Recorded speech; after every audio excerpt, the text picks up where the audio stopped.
तो भगवान चतुर्भुज हैं। भगवान के 4 हाथ क्यों हैं, ये सवाल था, ये हमारी मैया बताएंगी। भगवान के 4 हाथ क्यों हैं? बोलो मेरी माँ, पूछ लो। अच्छा,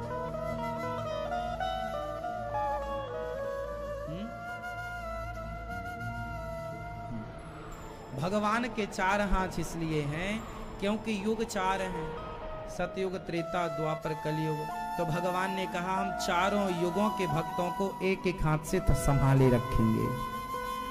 चारों युगों के भक्तों के लिए एक एक हाथ। तो एक हाथ कलयुग के लिए, एक हाथ द्वापर के लिए, एक हाथ त्रेता के लिए, एक हाथ सतयुग के लिए। पुरुषार्थ भी 4 होते हैं। धर्म, सही कहा आपने, धर्म, अर्थ, काम, मोक्ष। भगवान के एक हाथ में धर्म है, एक हाथ में अर्थ है, एक हाथ में काम है, एक हाथ में मोक्ष है। धर्म, अर्थ, काम, मोक्ष की धर्म क्या है? धर्म है तो यश है। धर्म तो चाहिए ना।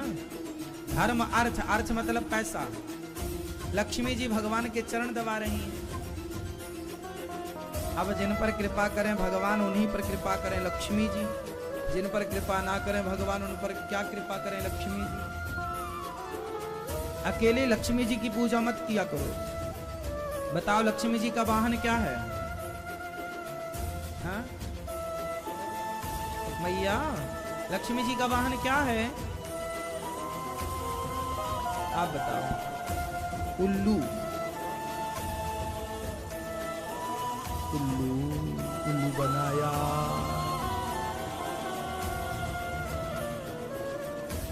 लक्ष्मी जी को अकेले बुलाओगी ना तो उल्लू में बैठ के आएंगी, उल्लू बना के चली जाएंगी। जो अकेले लक्ष्मी जी को बुलाता है लक्ष्मी जी कभी टिकती नहीं है। अच्छा, लक्ष्मी जब प्रभु नारायण के संग जाती है ना तो उल्लू पर बैठकर नहीं जाती। लक्ष्मी जी के 2 वाहन हैं। अकेले बुलाओगे तो उल्लू पर आएंगी, और युगल बुलाओगे मतलब नारायण सहित लक्ष्मी बुलाओगे तो उनका वाहन बदल जाए। फिर किस में आएंगी आप बताओ? हाँ, हाथी में कौन बोल रहा है? हाँ, जब पत्नी पति के साथ चलती है ना, देखो पत्नी तो जाती है तो अपना एक्टिवा स्कूटी उठाई चलेगी फिर, लेकिन जब पति के संग जाएगी, वो पति के पास कार है तो पति कार में बिठा के ले जाएगा। तो लक्ष्मी जी का अपना पर्सनल वाहन तो उल्लू है। जैसे कोई अकेले बुलाए ना, हे लक्ष्मी जी आप बस आओ, लक्ष्मी बोली आ रही हो तो जो उल्लू बना के चली जाऊंगी। इसलिए अकेले लक्ष्मी जी को मत बुलाया करो, भगवान नारायण को बुलाओ। जब प्रभु नारायण को बुलाओगे तो लक्ष्मी जी उनके संग ही आएंगी, पत्नी कहां जाएगी? तो जब लक्ष्मी जी नारायण के संग आती हैं तो गरुण जी पर बैठ करके आती हैं। किस पर बैठकर आती हैं? आपने कभी जगन्नाथ जी गए हो तो वहां मंदिर के द्वार पर गरुण स्तंभ है। हमारे भारत में आप यहां रंग जी जाइएगा वृंदावन में, सोने का खंबा है जहां, वहां उस सोने के खंबा पर कौन बैठे हैं? गरुण जी। गरुण स्तंभ बोलते हैं। हम भारतीयों के मंदिर जब जब जहां जहां रहे वहां पर गरुण स्तंभ जरूर रहा। कौन रहा? गरुण स्तंभ, गरुण जी।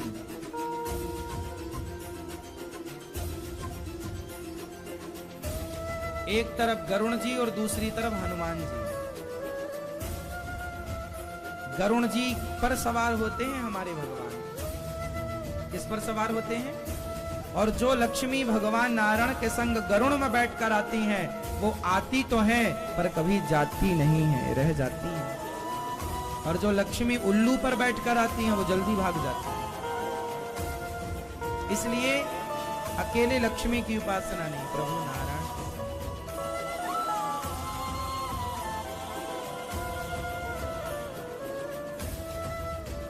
आपके घर पर ना भगवान नारायण का, आपके घर में गोपाल जी तो होंगे, बोलो हाँ या ना? पर आपके घर में एक चीज और होनी चाहिए, कुछ लोगों के घर में है, कुछ लोगों के घर में नहीं है, होनी चाहिए। आपके घर में भगवान नारायण का एक ऐसा धातु की प्रतिमा होनी चाहिए जिसमें प्रभु आराम से लेटे हैं और लक्ष्मी जी उनके चरण दबा रही हैं। आपके घर में भगवान के ये विग्रह जरूर होने चाहिए, धातु के या पत्थर के, जो आपको मिल जाए कि भगवान लेटे हैं और लक्ष्मी जी उनके, जिस स्वरूप को आप लोग देखते हैं वैकुंठ में भगवान शेष नाग के ऊपर लेटे हैं और लक्ष्मी जी उनके, घर में लक्ष्मी जी बैठी हुई होनी चाहिए, खड़ी हुई नहीं होनी चाहिए। खड़ा हुआ व्यक्ति तो जल्दी चला जाएगा, बैठा हुआ तो बैठे। तो जब नारायण लेटे होंगे और लक्ष्मी जी चरण दबा रही होंगी, ये स्वरूप आपके घर में धातु में होना चाहिए, ताकि आप उनको रोज स्नान करा सको, रोज तिलक करा सको, चरणामृत पी सको और भगवान को इस रूप में प्रणाम कर सको। इस प्रतिमा से घर में धन धान्य की वृद्धि होती है।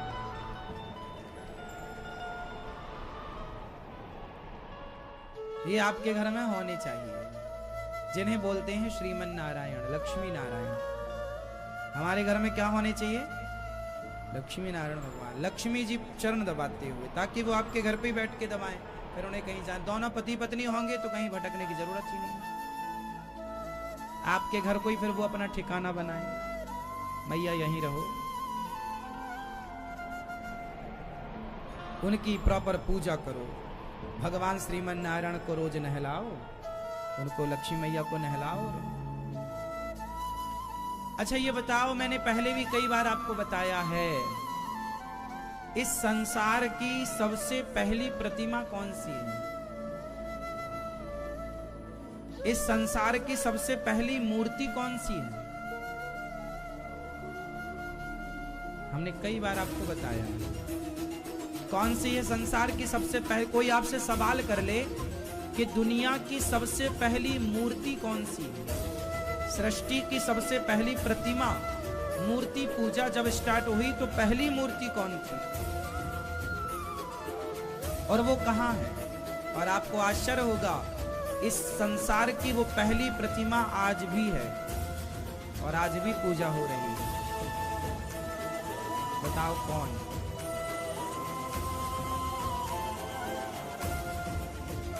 कौन है वो मंदिर?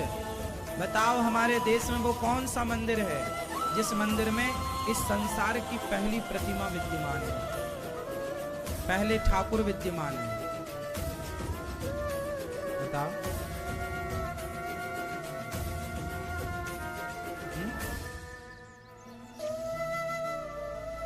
सतयुग के भगवान, मतलब सतयुग, फिर त्रेता, फिर द्वापर और कलयुग, आज तक हैं वो। आज तक उनकी सतयुग से परंपरागत पूजा चली आ रही है। लाखों साल पुराना उनका इतिहास मौजूद है, लाखों साल। मोहनजोदड़ो हड़प्पा संस्कृति तो 1800 और 2000 साल पुरानी बात है, हम तो लाखों साल की बात कर रहे हैं।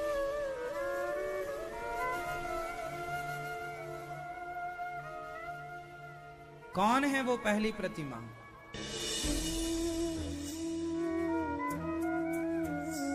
दशरथ जी का नाम क्या था पिछले जन्म में? क्या था दशरथ जी का नाम? क्या था पिछले जन्म में? मनु। और कौशल्या मैया का नाम था शतरूपा। जब मनु शतरूपा ने प्रभु से कहा, ये बात है सतयुग की, उस समय की जब सृष्टि प्रारंभ हुई थी। जब सृष्टि प्रारंभ हुई मतलब अभी सृष्टि शुरू हुई, अभी भीड़ भाड़ कुछ नहीं है, कोई भी नहीं है, अभी प्रारंभ काल है। तो मनु शतरूपा ने घोर तपस्या की, 10,000 वर्षों तक कठिन तपस्या की। तब भगवान प्रकट हुए, और भगवान जब प्रकट हुए तो मनु से कहा, मांगो, कुछ मांगो। तो मनु जी ने कहा, प्रभु हमें आपके जैसा बेटा, आपके जैसा। बोले अब हमारे जैसा बेटा? भगवान बोले हमारे जैसा तो दुनिया में कोई है ही नहीं, लेकिन हम, आपने मांगा तो हम ही अब बेटा बन के आएंगे आपके, पर आएंगे त्रेता में। तो सतयुग से मनु जी जब तक रहे तो रहे, उसके बाद वो स्वर्ग में आनंद करते रहे। तो मनु जी ने कहा कि प्रभु आप तो त्रेता में आएंगे, तब तक हमें कोई आधार तो दो, हम आपकी उपासना कैसे करें। तब भगवान नारायण ने अपनी एक प्रतिमा उन्हें प्रदान की। ये लो हमारी प्रतिमा ले जाओ और अयोध्या जी में स्थापित करो। मनु जी अयोध्या के राजा थे। तो मनु जी प्रतिमा लेकर के, भगवान ने जो प्रतिमा दी वो कैसी प्रतिमा थी, वही क्षीर सागर शेषनाग भगवान लेटे हैं, जस के तस जैसे भगवान लेटे हैं। शेषनाग भगवान के गद्दा नहीं है ना, तो शेष भगवान के सुंदर से उस पर ही लेटे हैं, गद्देदार सांप गद्देदार उस पर लेटे हैं। कुंडी पर जो शेषनाग भगवान की कुंडी है उस पर लेटे हैं और ऐसे हाथ किए हुए हैं और लक्ष्मी जी उनके चरण दबा रही हैं। बिल्कुल इसी स्वरूप को, लक्ष्मी सहित स्वरूप को प्रभु ने प्रकट कर दिया, प्रतिमा को प्रकट किया और मनु जी को प्रदान किया। मनु जी लेकर अयोध्या जी आए। फिर मनु जी के वंश में जितने राजा हुए वो सब इनकी पूजा करते रहे। यहां तक कि मनु जी जब दशरथ बनकर आए तो इनकी पूजा की। प्रभु राम ने भी पूजा की। आपने सुना होगा, एक बार कौशल्या मैया पूजा कर रही थी तो मैया ने राम जी को दूध पिला के लिटाया पालने पर, और जब पूजा करने रंगनाथ भगवान के अंदर गई तो वहां भी राम, यहां वहां दुई बालक देखा। रामचरितमानस में शंकर जी स्तुति कर रहे हैं तो रंगनाथ भगवान का नाम ले रहे हैं। शंकर जी बोले, बारे बारे बर मांगऊं हरस दे हो श्री रंग। श्रीरंग, श्रीरंग मतलब रंगनाथ जी। जो भगवान प्रकट हुए वो रंगनाथ भगवान थे। वो अयोध्या जी में विराजे। जब राम राजा बने, 14 वर्ष का वनवास पूरा करके आए, तो राम जी के राज्य तिलक में विभीषण जी आए। तो विभीषण जी ने कहा कि प्रभु हम आपसे कुछ मांगे। भगवान बोले मांगो। बोले आपके अयोध्या में ये रंगनाथ भगवान विराजे हैं, अब एक काम करो कि अब तो आप ही भगवान हो, अब यहाँ इनकी क्या आवश्यकता, आप हमें दे दो, हम लंका लेकर के जाएंगे। राम जी बोले ले जाओ। रंगनाथ भगवान को विभीषण जी लंका ले जाने लगे तो रंगनाथ जी ने बोला सुनो, तुम हमें लंका तो ले जा रहे हो, पर शर्त है हमें बीच में कहीं रख मत देना, यदि रखोगे तो फिर हम वहीं रह जाएंगे। अब विभीषण जी बोले बिल्कुल ही रखेंगे। अब विभीषण अपने विमान पर भगवान को रखे। पुष्पक विमान था विभीषण के पास, रावण वाला। पुष्पक विमान में भगवान को पधराया, रंगनाथ भगवान को, और लेकर के चले। तभी विभीषण जी को ना लघु शंका आ गई। जब लघु शंका और रोका तो वो जिस तरफ उतरने वाला था उसी तरफ भगवान को पधरा रखा था। तो जब तक भगवान को नहीं उतारेंगे तब तक वो उतर नहीं सकते थे। तो उन्होंने भगवान जी को भी उतार के वहां, वो भूल गए कि भगवान ने ये वचन लिया कि हमें कहीं रखना मत। तो विभीषण जी ने उनको जमीन में वहीं पधरा दिया और जैसे ही रखा, लघु शंका करके आए, स्नान इत्यादि करके जब आए तो उठाए तो उठे ही नहीं। भगवान बोले भूल गए, उन्हें बोला था हमें रखना मत। अब विभीषण जी रोने लगे, प्रभु क्या बताएं, वो गलती हो गई, आपको हमने रख दिया। भगवान बोले कोई बात नहीं, मैं अपने भारत को छोड़कर जाना ही नहीं चाहता, पर तुम एक काम करना कि मैं देखूंगा तुम्हारी तरफ, चिंता ना करो। इसलिए रंगनाथ भगवान का मुंह दक्षिण की तरफ है और तुम पूजा करने रोज यहीं आया करो। आज भी विभीषण जी रंगनाथ भगवान का पूजन करने आते हैं। विभीषण जी अमर है ना, तो विभीषण जी आज भी आते हैं। तो जो पहला मंदिर है, जो पहली प्रतिमा है, वो रंगनाथ भगवान की प्रतिमा है।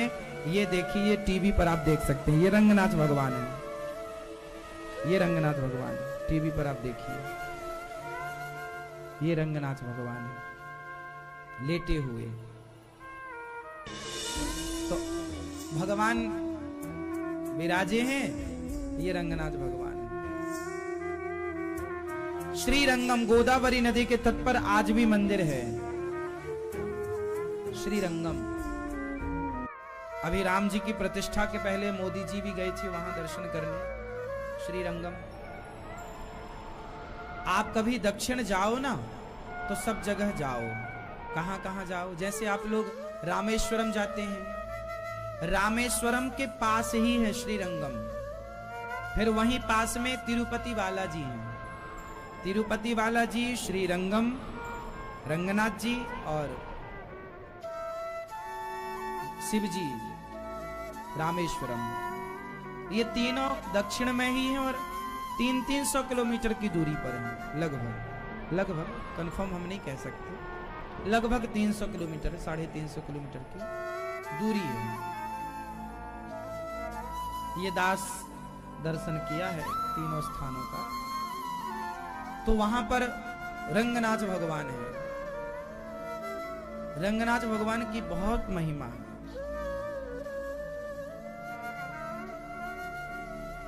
रंगनाथ जी की पूजा श्री रामानुजाचार्य जी करते थे। ये दर्शन कीजिए रामानुजाचार्य। ये जो रामानुजाचार्य जी हैं आज से 1000 साल पहले इस धरती पर आए। क्यों आए? बोले पाप इतना बढ़ गया, अत्याचार इतना बढ़ गया, तो लक्ष्मी माँ ने लक्ष्मण जी को आदेश दिया, जाओ तुम दर्शन दो और लोगों पे धर्म की स्थापना करो। तो रामानुजाचार्य जी आते हैं। लक्ष्मण जी ही रामानुजाचार्य जी के रूप में आए आज से लगभग 1000 वर्ष पहले। और रामानुजाचार्य जी ने खूब धर्म की स्थापना की, भक्ति का प्रचार किया, प्रेम को प्रचारित किया कि प्रभु से प्रेम करो बस। रामानुजाचार्य जी आए और जब इनका जीवन कार्यकाल पूरा हुआ, जब इनकी अंतिम घड़ी आई और जब इन्होंने प्राण विसर्जित कर दिए, प्राण त्याग दिए, तब इनके शिष्यों ने, ये घटना है, ये घटना भी वहीं रंगम की है, रंगनाथ जी की, रंगनाथ मंदिर के अंदर रंगनाथ भगवान की पूजा आप करते थे। फिर जब इनका शरीर पूरा हुआ श्री रामानुजाचार्य जी का, स्वामी श्री रामानुजाचार्य जी का, तो इनके शिष्यों ने कहा चलो अब समाधि कर देते हैं। तो जमीन में गड्ढा खोदा और इनको विसर्जित किया। तो रंगनाथ भगवान रोने लगे। रंगनाथ भगवान बोले मेरे रामानुज का अंतिम संस्कार मत करो। अरे तो प्रभु अंतिम संस्कार ना करें? रामानुजाचार्य जी से रंगनाथ भगवान सीधी बात किया करते थे। रंगनाथ भगवान रामानुजाचार्य जी से बात किया करते थे। तो भगवान रो पड़े, बोले रामानुज को मत समाधि दो, मत अंतिम संस्कार करो। बोले फिर क्या करें? बोले मेरे सामने बिठा दो। आप आश्चर्य मानेंगे, मैं ये पहले भी बता चुका हूं, आप आश्चर्य मानेंगे कि रामानुजाचार्य जी का शरीर आज भी 1000 साल बाद, इस बात को 1000 साल हो गए, आज भी उनका शरीर जस की तस रखा है। आप लोग देख सकते हैं, हम सब लोग देख सकते हैं। ये देखिए उनका ओरिजिनल शरीर है टीवी पर, ये उनका ओरिजिनल शरीर है। कोई मसाला और कोई ईंट पत्थर का सीमेंट का शरीर नहीं है, ये ओरिजिनल, वही हड्डियां, वही चमड़ी, ये 1000 वर्ष पुराना शरीर है। और आप लोग दर्शन कर सकते हैं। बड़े बड़े वैज्ञानिकों ने आकर रिसर्च की कि भाई इतना पुराना शरीर हमारा, तो आपका शरीर तो देखो 100 मतलब दिन 2 दिन 5 दिन में ही बदबू मारने लग जाएगा। पर रामानुजाचार्य जी साक्षात लक्ष्मण जी का अवतार है ना, और उनसे प्रेम भगवान करते हैं। तो भगवान ही तो पंच तत्वों को देने वाले हैं, वो बचाए रखें तो सदा रहेंगे। तो आज भी तिरुपति वाला रंगम में भगवान रामानुजाचार्य जी का शरीर आज भी है। हमारे जो आचार्य हैं वो श्री रामानुजाचार्य जी हैं। हमारी संप्रदाय है वो श्री संप्रदाय है। श्री संप्रदाय कहाँ से स्टार्ट हुई? माता लक्ष्मी जी से। हमारी तो आचार्य ही माता लक्ष्मी है। इसलिए कहता हूँ कि भगवान नारायण लेटे हों और मैया चरण दबा रही हो, फिर देखना आपके घर सदा लक्ष्मी जी का वास होगा। और बस सदा आपस में जय श्रीमन नारायण बोला करो, हाय हालो मत बोला करो। जय श्रीमन नारायण, जय श्री कृष्ण। जय श्री सीताराम। हम लोग ना युगल उपासना करने वाले लोग हैं। हम लोग अकेले नारायण की पूजा नहीं करते। हम लोग नारायण की पूजा अकेले नहीं करते, लक्ष्मी सहित नारायण की पूजा करते। हमारी एक माँ है, गोदाम्बा माँ। गोदाम्बा साक्षात लक्ष्मी जी हैं। इस कलिकाल में प्रकट हुई और माता गोदाम्बा ने रंगनाथ भगवान से विवाह किया।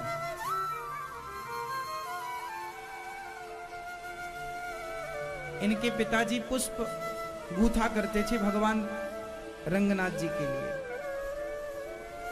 तो ये छोटी सी बच्ची थी मां गोदाम्बा, तो ये पुष्पों को देखा करती थी। एक दिन ये पिताजी के संग गई कि आप जिनके लिए पुष्प गूथते हैं जरा हम भी देखें। तो गई तो ये भगवान को देखकर ना इन्हें भगवान से प्यार हो गया, भगवान से प्रेम हो गया। अब ये रोज अपने हाथ से माला बनाया करती और जब माता गोदाम्बा माला बनाती तो रंगनाथ भगवान आगे सिर कर देते थे, पहनाओ। एक दिन माता गोदाम्बा को उनके पिता ने मना किया, तुम माला मत बनाया करो, हम बनाएंगे। पिताजी ने माला बनाया। अब पिताजी ने माला बनाया तो पुजारी ने वो माला पहनाई तो भगवान पहने ही ना, पहने ही ना। अब तो बड़ा विचित्र काम हो गया, प्रभु माला ही नहीं पहन रहे हैं। पुजारी जी ने कहा माला किसने बनाया? अरे हम बनाए हैं। बोले कल कौन बनाया? तो बोले कल हमारी बेटी बनाई थी। हाँ, तुम्हारे हाथ का माला नहीं पहन रहे हैं, जाओ बोलना बेटी बनाए। और जब बेटी माता गोदाम्बा ने बनाया तो गोदाम्बा मैया का बनाया हुआ माला प्रभु ने धारण किया और तब गोदाम्बा जी से प्रभु का विवाह हुआ। आज भी जब आप रंगनाथ भगवान का दर्शन कराओ, जब रंगनाथ भगवान का आप दर्शन करेंगे तो सामने आप ध्यान से देखेंगे तो वहां जो खड़ी हुई माँ है वो गोदाम्बा माँ है। वहां ये लक्ष्मी जी ही प्रकट हुई हैं साक्षात। उन्हें यहाँ पर राधा रानी कहते हैं। बेटा रंगनाथ भगवान का दर्शन, हाँ ये देखो सामने जो है ना भगवान के सामने दिख रहे हैं, ये गोदाम्बा माँ है। कौन है ये? गोदाम्बा। ये साक्षात लक्ष्मी जी हैं। जिन्हें वृंदावन में राधा रानी कहते हैं उन्हें दक्षिण में गोदाम्बा मैया कहते हैं। उत्तर भारत में इन्हें राधा कहते हैं और दक्षिण भारत में इन्हें गोदाम्बा कहते हैं। मां गोदाम्बा क्या कहते हैं? गोदाम्बा। भगवान की गोद में अम्बा, गोदाम्बा जो भगवान की गोद में, जो भगवान के हृदय में रहती है। लक्ष्मी जी कहाँ रहती हैं प्रभु के? उत्तर दो। भगवान के वक्षस्थल हृदय में लक्ष्मी जी का वास है। इसलिए जब भृगु जी ने भगवान की छाती में लात मारी थी तो लक्ष्मी जी गुस्सा हो गई थी कि तुम हमें तो घर बैठे पिटवा रहे हो। तो गुस्सा होके नाराज होके चली आई लक्ष्मी मैया, तिरुमला पर्वत में आके रुकी। कहां विराजी? तिरुमला। फिर भगवान मनाने आए, मान जाओ मान जाओ मान जाओ। इसलिए पत्नी रूठा करे तो पति को ही मनाना चाहिए। पत्नी मनाए ये इंतजार में ना बैठे रहो, लंबा हो जाएगा। पति और पत्नी में पति को मनाना चाहिए। पत्नी रूठे तो कौन मनाएगा? बोलो मेरी मां। पति मनाए। अब एक बार भृगु जी को पता नहीं क्या सूझी, भगवान की छाती में एक लात मार दी। किसने लात मारा? आपने देखा होगा गोपाल जी की छाती में एक लात का निशान बना है, पांव का, चरण का चिन्ह बना हुआ। देखा आप लोगों ने? हम सबके घर में जो गोपाल जी हैं उनकी छाती में एक चरण का निशान बना हुआ है। किस किस ने देखा है? नहलाया करो तो जरा दर्शन भी किया करो चीजों का। भगवान की छाती पर चरण चिन्ह है। जब राम प्रकट हुए तो राम जी की छाती में भी था, कृष्ण प्रकट हुए तो कृष्ण जी की छाती में। तो भगवान गोपाल जी की छाती में चरण चिन्ह है। एक बार क्या हुआ कि मैया भृगु जी ने लात मारा, तो भृगु जी ने लात तो मारा, पर छाती में निवास था लक्ष्मी जी का। वक्षस्थल पर रहती हैं मैया लक्ष्मी, भगवान के हृदय में रहती हैं। तो लक्ष्मी जी गुस्सा हो गई कि बाबा जी ने लात मार दिया और आपने हाथ जोड़ के बोला, हे महाराज आपको चोट तो नहीं लगी, हमारी छाती बड़ी कठोर थी, आपके चरण बड़े कोमल। देखो भगवान का स्वभाव, जिस उनसे बड़ा दयालु कौन होगा। तो उन्होंने, लक्ष्मी मैया गुस्सा हो गई, और स्वाभाविक है कोई भी स्त्री गुस्सा होगी, उसे कोई लात मारेगा तो लक्ष्मी मैया गुस्सा हो गई। अब गुस्सा होके कहाँ आ गई? तिरुमला पर्वत में। तिरुमला कहाँ? दक्षिण में। तिरुमला, भारत में तिरुमला, तिरुमला के पास आ गई और वहां तपस्या करने लगी। तब भगवान भी उनके पीछे पीछे आए। तब भगवान जो बनकर आए, तब भगवान का नाम पड़ा श्रीनिवास। भगवान का क्या नाम पड़ा? क्या नाम पड़ा? श्रीनिवास। श्री मतलब क्या होता है? लक्ष्मी। जिनमें लक्ष्मी का वास हो वो श्रीनिवास। तो श्रीनिवास बनकर आए। तो अब लक्ष्मी जी को तो अच्छा लगा कि चलो हमारे पति आए हैं, आए हैं, आए हैं, आए हैं। लेकिन भगवान ने एक दूसरी लीला रच डाली। लक्ष्मी तो तपस्या करती रही और भगवान ने यहां दूसरा ब्याह कर लिया। श्रीनिवास भगवान का विवाह हो गया पद्मावती से। किनसे? मां पद्मा। अब ये पद्मावती कौन है? त्रेता युग में 2 सीता थी। त्रेता युग में कितनी सीता थी? कौन कौन? एक वो सीता जो राम जी की पत्नी है, और एक वो सीता जिनका रावण ने हरण किया था। रावण ने जिनका हरण किया था वो सीता राम जी की पत्नी नहीं थी। उस समय सीता का अभिनय करने के लिए माता वेदवती सीता बनकर आई थी।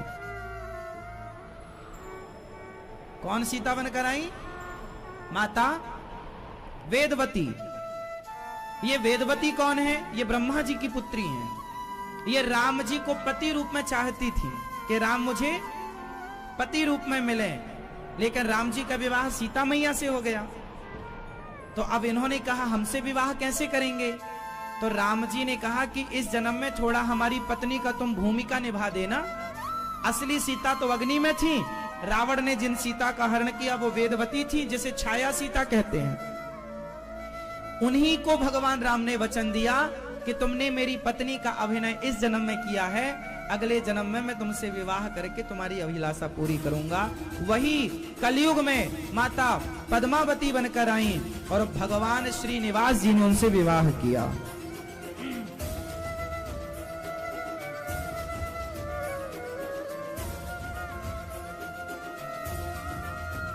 फिर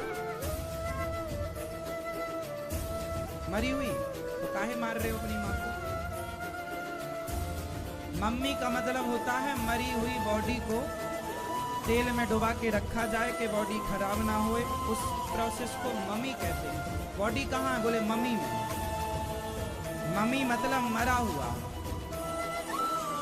और पापा नहीं। आप क्या कहते हो अपने पिताजी? पापा। पापा मतलब पाप। बताओ ये आपका पाप है कि पाप है? जबरदस्ती बाप को पाप पाप कह रहे। पापा पापा पापा पापा पापा पापा मतलब पाप ही है। पापा नहीं मेरी माँ, पिताजी, बाबा, बाबूजी। पापा मतलब तो पाप होता है, लेकिन आप लोग तो समझते नहीं। शब्दों का अर्थ समझा करो, वो शब्द क्या कहना चाह रहा। शब्दों में बड़ी जान होती है मेरी माँ।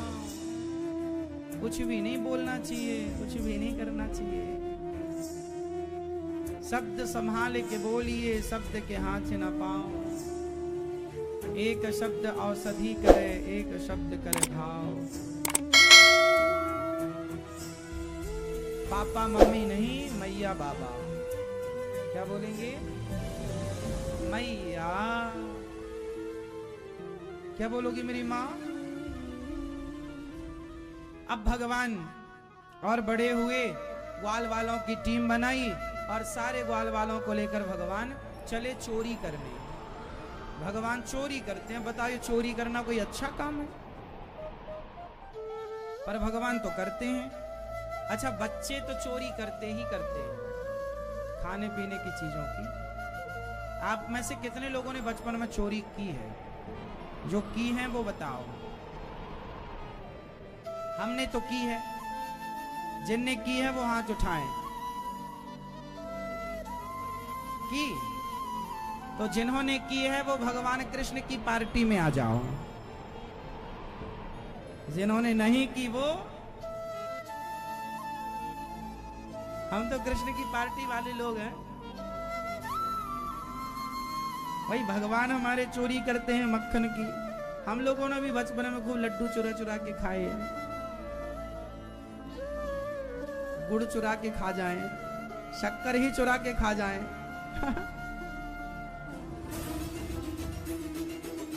मिश्री मिल जाए मिश्री खा जाएं, चिरौंजी मिल जाए चिरौंजी खा जाएं।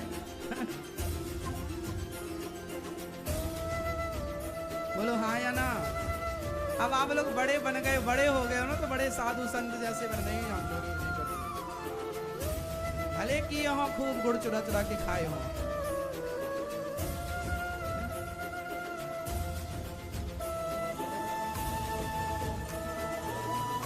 हम तो अपने नाना जी का ग्लूकोज तक पी जाते थे। उनका ग्लूकोज था वो हम पी जाते। पी क्या जाए, हाथ में लेके चुपके से मुट्ठी दबा के भाग जाए और बाहर जाके खाते रहे तो ग्लूकोज को। नहीं आता ग्लूकॉन डी? अच्छा होता, ठंडा भी होता, मीठा भी होता है। अपने को तो मीठे से मतलब था। हमारे टाइम में ना टॉफी चॉकलेट ज्यादा नहीं मिलती थी। 1 रुपए की 20 गोली मिलती थी, पंजी वाली। बाकी सवासी घर पे ही देखना पड़ता था क्या चल रहा है। गांव में आज भी हफ्ते में 1 दिन बाजार लगती है। तो हफ्ते भर का टमाटर, हफ्ते भर का आलू, हफ्ते भर की चीजें एक दिन आ जाती हैं। ये आज भी गांव में ये परंपरा। शहरों में तो रोज ताजी सब्जी लाओ, ताजी बनाओ, पर गांव में ऐसा नहीं है। गांव में तो हफ्ते में 1 बार बाजार लगी तो बाजार में गए, 4, 6, 10 किलो आलू ले आए, 2, 4 किलो टमाटर ले आए, तो वो 7 दिन तक चलता है। 2-3 दिन तक चला, उसके बाद फिर सीधा सीधा सूखा सूखा। तो हमारे पिताजी ना गुड़ लाया करते थे। गुड़ परिया चलता था, मतलब 15 किलो एक साथ, पूरा 30 किलो एक साथ। तो लाके मिट्टी के घड़े में भर के रख दिया जाता था। तो हम लोग मिट्टी का घड़ा पीछे से वो गुड़ निकाल के खा जाए। जब तक खुलने का नंबर है तब तक खत्म। बोले कहाँ चला गया? बोले चूहा खा गया। ऐसे ऐसे करते थे, पूरी आनंदमय चोरी थी।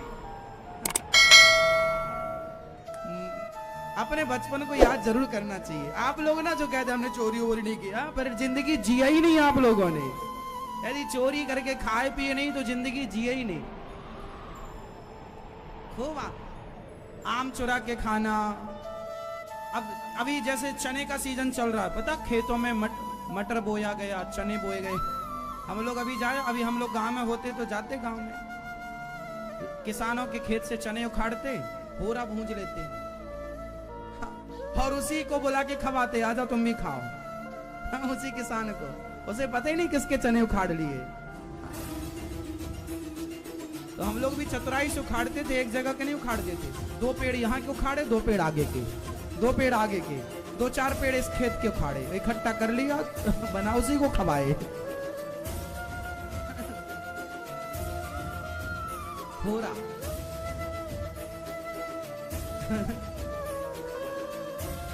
बचपन को याद जरूर करना चाहिए। देखो आप बचपन को याद करते हैं ना तो आप खुश हो जाते हैं, हाँ या ना? अपने बचपन के उस पल को याद करना चाहिए जो आपको खुशी दे। उस पल को कभी याद नहीं करना चाहिए जो आपको दुखी करे। अपने जीवन के खुशी पल को तो हमेशा याद करना चाहिए, पर जो दुख ही का पल था, वो बीत गया। अब उसे याद करने से और दुख होगा, इसलिए दुख को क्यों याद करना, खुशी को याद करो। खुशी को याद करेंगे तो आप हंसेंगे, मुस्कुराएंगे, अच्छा लगेगा। आपने चोरी की बचपन में? नहीं, बताएंगे नहीं, पता नहीं तो कैसे भूल गए सब।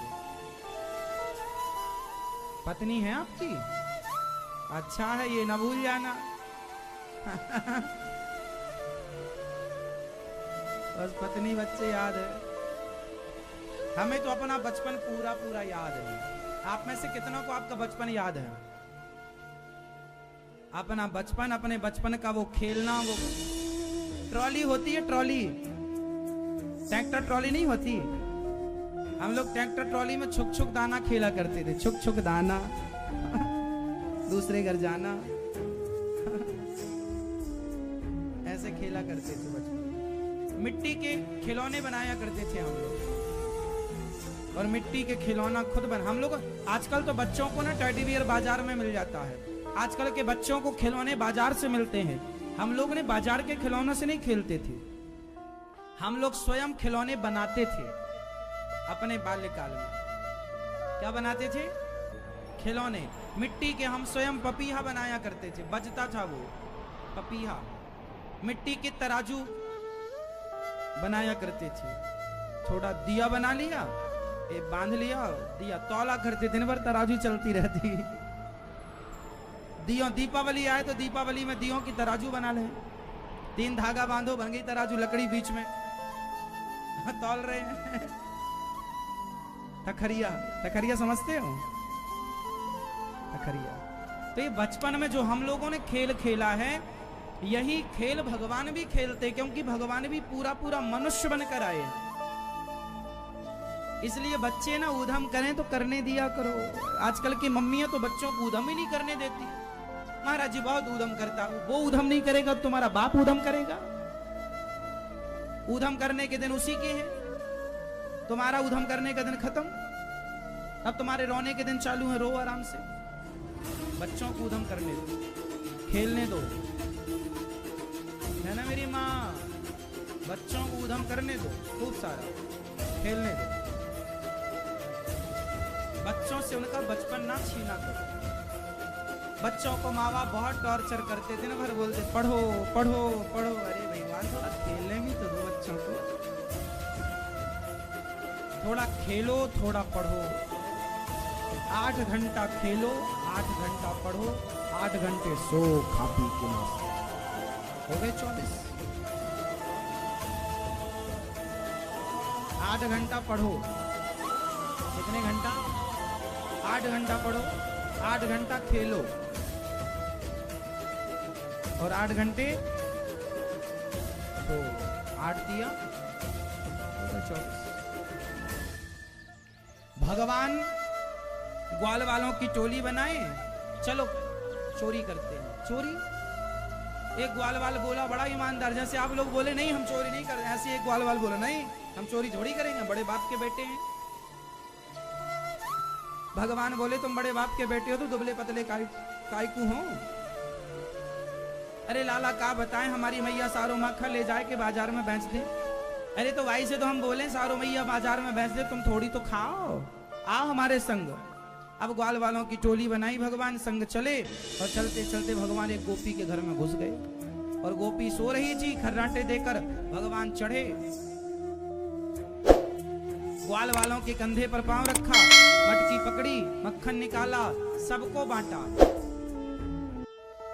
और सबको जब बांटा, थोड़ा भगवान ने सोचा मैं भी खाऊं, और जब मक्खन भगवान खाए भी लगे तो सखी जाग गई।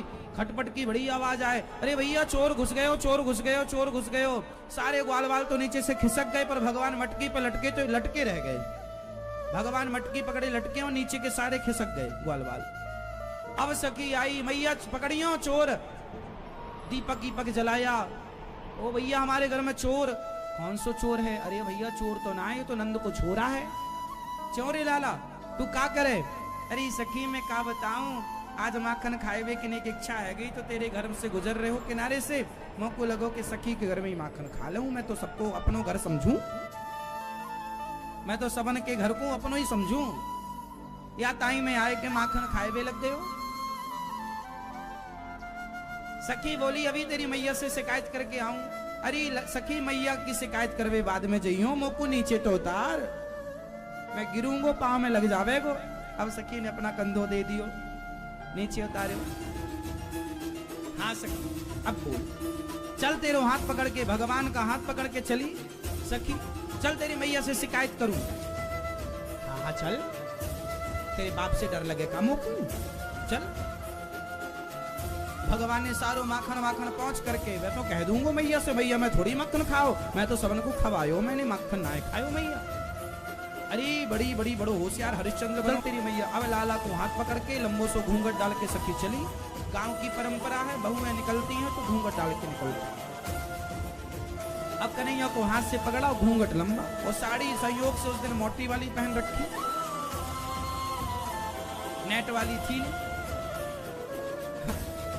यार पर दिख जाए। अब मोटी साड़ी दिखेगा छूना तो बार बार ऐसे घूंघट उठाए के चले। अब जोर से कन्हैया को हाथ पकड़ राख्यो, तभी कन्हैया ने बोलो अरे सखी कब से तैने हाथ पकड़ राख्यो है, एक हाथ तो बदल ले। अब सखी बोली बात तो ठीक है, कब से मैंने यहाँ को हाथ पकड़ राख्यो। और जैसे ही भगवान ने हाथ बदलायो तो अपनो हाथ छोड़ा के वाई के देवर को हाथ पकड़ाई दियो। भगवान की उम्र को देवर, पहले के जमाने में चाचा और भतीजा बराबर बराबर होते थे ना, सास को भी बेटा हो रहा है, बहू के भी बेटा हो रहा है।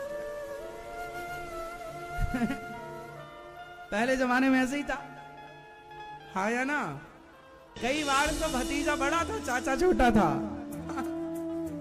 चाचा छोटे, भतीजा खिला रहा चाचा को गोद में।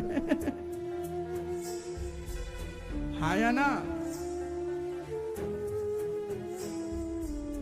मोहे सुन सुन आवे हासी, मछली सागर में मीन प्यासी। तो भगवान ने वाई के देवर को ही हाथ पकड़ाई दियो। अब सखी बड़ी ठस्से से चल रही, अरे मैया ओ यशोदा। हाँ हाँ मैया काय गला फाड़ रही है बाहर से। मैया बोली का है गयो, अरे तेरे छोरा को लाई हो रंगे हाथों पकड़ के, मारे घर में घुस के यादारी के ने सबरो माखन खाई लियो और ग्वाल बालन में बांट दियो। अब तू ही बता हमारे घर को नुकसान कौन भरेगो। मैया बोली सखी तुनो गुस्सा ना कर, ठंडे दिमाग से बात कर, का है गयो ने बताइयो। अरे मैया मैं तेरे छोरा को रंगे हाथ पकड़ के लाई हूं। मैया यशोदा बोली मेरो छोरा कहाँ है, वो देख तेरो छोरा। मैया बोली सखी पागल है गई है, सठिया गई है, तेरो दिमाग खराब है। सखी बोली मैया ऐसू काय को कहे, मैं तो बिल्कुल ठीक ठाक हूं। अरे सखी तू कहे मेरे छोरा ने चोरी कर ली, मेरो छोरा तो घर में सो के ना उठे, अभी घर पे ही है मेरो छोरा। कन्हैया मेरो कन्हैया। अब कन्हैया दौड़े, हाँ मैया हाँ मैया। अब सखी घबराई, कन्हैया यहाँ तो हाथ किसका है। अब घूंघट उठाया और देखा तो देवर खुद का। सखी बोली देवर जी आप कहां से आ गए। बोले वहीं से जहां हाथ बदला था। बोले आप कैसे।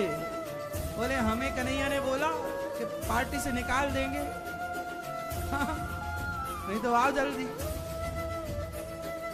मक्खन ना मिलेगा खाए हुए को। अब सखी के पास कोई प्रूफ नहीं, कोई सबूत नहीं। अब तो नीचे नैना करके सिर लटकाए के चल पड़ी। तभी कन्हैया आगे जाए के बोले और सखी करेगी शिकायत मैया से। सुन अब अभी तो मैंने तेरे देवर को ही हाथ पकड़ाया, अगली बार शिकायत करने की बात करी तो तेरे खसम को ही हाथ पकड़ाऊंगा।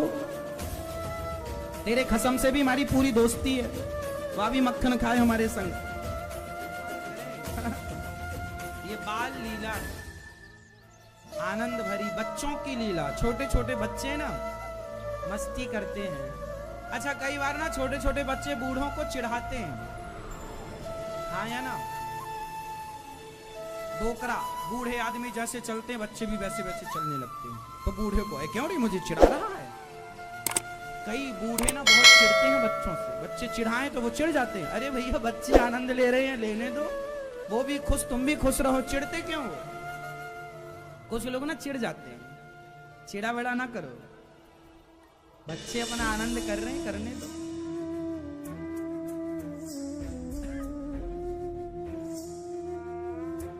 भगवान भी गोपियों को इस तरह से आनंद। अच्छा, गोपियों के घर ना भगवान जो चोरी करने जाएं, ये चोरी नहीं थी।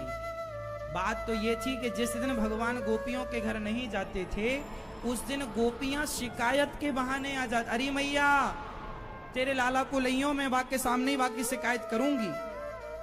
जिस दिन भगवान चोरी के बहाने नहीं जाते, उस दिन गोपियां आ करके और मैया के सामने शिकायत का बहाना लेकर भगवान का दर्शन करती। अरे कृष्ण का दर्शन करने का कोई भी बहाना गोपियां छोड़ना नहीं चाहती, ये तो बहाना था। भगवान माखन चोरी करने थोड़ी जाते थे। अरे गोपियां ये जन्म जन्म की भक्त थी, ये गोपियां कोई सामान्य स्त्रियां थोड़ी थी। जन्म जन्म की भक्त साधु संत सब गोपी बनकर आए और भगवान सबको आनंदित करने जाते।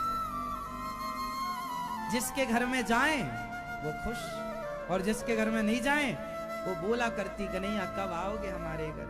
ताजा ताजा मक्खन निकाल कर गोपियां लटका कर रखती छीके पर कि कन्हैया अब आएंगे हमारे घर का मक्खन खाकर भोग लगाएंगे। ये तो गोपियां शिकायत एक बहाना। सच्चाई तो ये है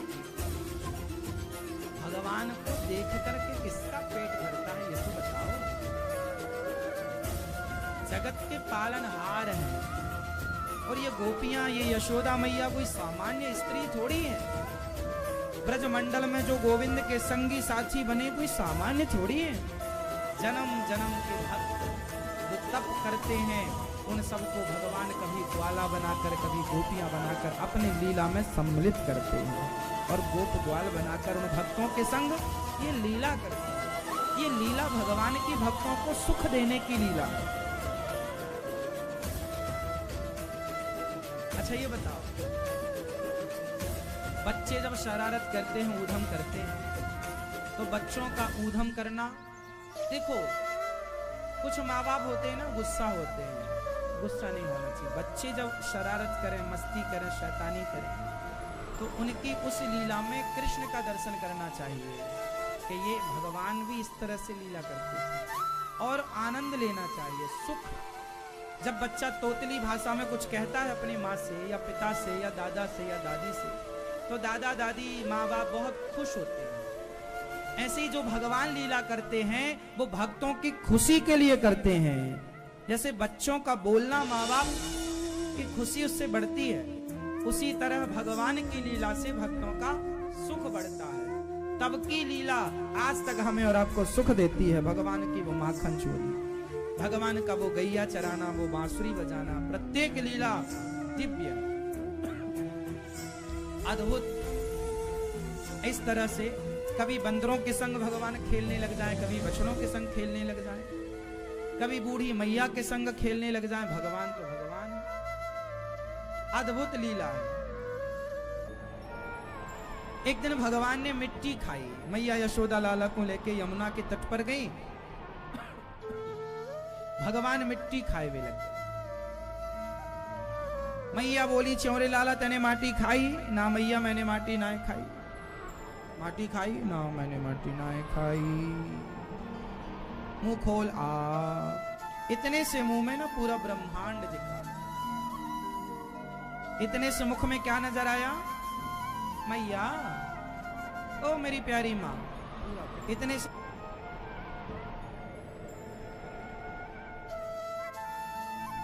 भगवान के तनिक से मुख में पूरा ब्रह्मांड दिखता है। ये संकेत इस बात का है कि कृष्ण कोई सामान्य पुरुष नहीं है। उन्हें मनुष्य समझने की भूल ना करना। वो मनुष्य रूप में साक्षात नारायण भगवान हैं, जो लीला करने के लिए मनुष्य बने हैं, जिनके इतने से मुंह में पूरा ब्रह्मांड समाया। सामान्य तो नहीं हो सकते ना मेरी माँ। मैया तो देखती हैं और मैया के माध्यम से जगत को भगवान दिखाती है। राजा परीक्षित ने कहा, हे गुरुदेव, हे सुखदेव भगवान, ये मैया यशोदा कन्हैया को अपना दूध पिला रही हैं। उनकी माले, अच्छा एक बात बताएं, नंद बाबा के घर सैकड़ों दास दासियां थे, लेकिन कृष्ण की सेवा मैया किसी से नहीं कराती। कृष्ण को खुद नहलाती, कृष्ण को खुद मालिश करती, खुद तेल लगाती, खुद दूध पिलाती। भगवान को मैया अपना दूध पिलाती। एक गंगी गाय थी, उस गंगी गाय का दूध भी भगवान के लिए मैया अलग से रखती। मैया जब अपना दूध पिलाती ना कन्हैया, तो जगत को तृप्त करने वाला परमात्मा आज यशोदा मैया का दूध पीकर तृप्त हो रहा है। देख लो जरा, जो जगत को तृप्त करता हो से यशोदा मैया तृप्त कर रही है, उसका पेट भर रही है जो जगत का पेट भरने वाला। भगवान ना बिक जाते हैं। प्रेम का मूल्य हो तो खरीदने वाला खरीद सकता है। मैया, ओ मेरी प्यारी माँ, कहाँ चली भगवान को खरीदने? जल्दी आना मेरी माँ, टाटा आना। गुस्सा हो गई क्या? ओ पीली वो हरी मैया, राम राम।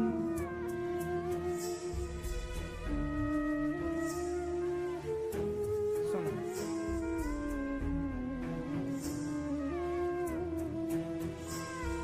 भगवान को तृप्त कर रही हैं मैया। एक दिन परीक्षित जी ने पूछा कि हे प्रभु, आखिर माँ यशोदा ने कौन सा पुण्य किया कि जगत के पालनहार की मां बनने का सौभाग्य मिला?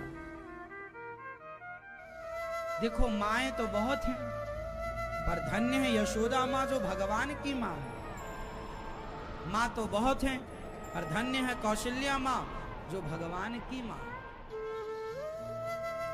कौन सा पुण्य किया मां यशोदा ने? सुखदेव भगवान ने कहा, राजन कोई बहुत बड़ा पुण्य नहीं किया, केवल संतों की सेवा की, संतों को पेट भर भोजन कराया। पेट भर भोजन कराने के पुण्य से इन्हें भगवान ने कहा कि मैं आपका पुत्र बनकर के इस जन्म का पुण्य चुकाऊंगा। पिछले जन्म में माता धरा संतों की सेवा करती और सेवा करने में सारा धन खर्च हो गया। अन्न का दाना नहीं तो जंगल से लकड़ियां काटकर और बाजार में बेचकर जो पैसा मिल जाए उससे साधु सेवा करके भगवान के चिंतन में दोनों पति पत्नी मस्त रहा करते। नंद बाबा और यशोदा, इनका नाम था धरा और नंद बाबा का नाम था द्रोण। नंद बाबा का पिछले जन्म में नाम था द्रोण और यशोदा मैया का पिछले जन्म में नाम था धरा। दोनों खूब साधु सेवा, जंगल की लकड़ी काटते, शाम को बाजार में बेचते, सवेरे साधु सेवा, जो आए भोजन करते, सबको अन्नदान। मैं आपको बार बार कह चुका हूं, फिर कह देता हूं कि भगवान आपको मिलेंगे तो जप तप से मिलेंगे कि नहीं इसकी गारंटी नहीं है, पर सेवा आप करते हैं तो सेवा के बल से भगवान जरूर मिलेंगे। सेवा का बल सबसे श्रेष्ठ बल। भज सेवायाम धातु से भक्ति बनती है, भक्ति का अर्थ ही सेवा। मंदिर जाना, जप तप करना ये अपनी जगह सब श्रेष्ठ है, लेकिन सेवा सबसे श्रेष्ठ। सेवा कुछ भी हो सकती है। संतों के द्वार पर मंदिर में झाड़ू की सेवा, हम झाड़ू लगाने की सेवा करेंगे। हम सब्जी काटने की, संत लोग भगवान को भोग लगता है तो हम जो भोग भगवान को लगता, हम लौकी काट रहे हैं, आलू काट रहे हैं, हमारे द्वारा काटी गई सब्जी का ठाकुर जी भोग लगाएंगे, संत लोग खाएंगे। ये सेवा है। पानी भर के ले आए, भगवान जी के बर्तनों को मांजना, भगवान के बर्तनों को, कि भाई हमसे कुछ पैसे तो है नहीं, हम पैसे से धन से सेवा नहीं कर सकते, तो हम थाली धुलेंगे। भक्तों के थाली, भगवान की बर्तन, भक्तों का बर्तन, भगवान का बर्तन धुलना सेवा। भगवान के लिए बगीचे से पुष्प तोड़ना, ये भी एक सेवा है। माता गोदाम्बा पुष्प तोड़कर माला ही बनाती थी। पुष्प तोड़ना भगवान के लिए, माला बनाना, हार बनाना, ये सेवा। कोई भी सेवा लो, संतों की कोई भी सेवा लो, कोई जिस लायक आप हो, भगवान के मंदिर में प्रांगण में झाड़ू की सेवा, पोंछे की सेवा, चूल्हा सुलगाने की सेवा, लकड़ी लाने की सेवा, कंडे लाने की सेवा, सब्जी लाने की सेवा, पानी भरने की सेवा, कुछ भी सेवा, सेवा जरूर। माँ बाप की सेवा, माँ की सेवा, पिता की सेवा, पति की सेवा, बूढ़ों की सेवा, अतिथि की सेवा, वृद्धों की सेवा, जरूरतमंदों की सेवा। और जब आप सेवा किया करो ना, तो ये सोच कर नहीं कि ये मेरा ससुर है, मेरा पति है ना, ये सोच कर के प्रत्येक रूप में मेरे नारायण समाये, हमें उनकी सेवा कर रही हूँ। ना जाने किस रूप में, ना रब की सेवा, भगवान की सेवा। सबको इसी दृष्टि से देखो कि ये भगवान है, सबकी सेवा। और देखो, सेवा कोई ना कोई सेवा जरूर, सेवा के बिना नहीं। आजकल के लोग ना सेवा को छोटा समझते हैं। चलो बताओ, लक्ष्मण जी ने 14 साल तक क्या किया? राम जी के लिए जंगल से लकड़ी लाना, राम जी के लिए सीता मैया पानी भरने नहीं जाती थी नदी से, लक्ष्मण जी पानी भरते। प्रभु की सेवा, पानी की सेवा। जंगल में जो राम जी खाते थे, राम फल, सीता फल, सिया मैया के लिए फल लक्ष्मण जी लाए, राम जी के लिए फल लक्ष्मण जी लाए। और राम जी, लक्ष्मण जी, राम जी सीता जी तो खाए, पर लक्ष्मण जी खाते नहीं थे। 14 वर्ष तक लक्ष्मण जी ने कुछ खाया नहीं। 14 वर्ष तक लक्ष्मण जी ने सोए नहीं। 14 वर्ष तक लक्ष्मण जी ने किसी भी स्त्री का स्पर्श नहीं किया, सेवा में लगे। सबसे सेवक धर्म कठोरा, सबसे बड़ा काम है सेवा। और आजकल का आदमी सेवा नहीं, बेटा अपने बाप की सेवा करने को तैयार नहीं है, बेटा अपनी माँ की सेवा करने को आजकल तैयार नहीं है। सेवा बहुत बड़ा काम।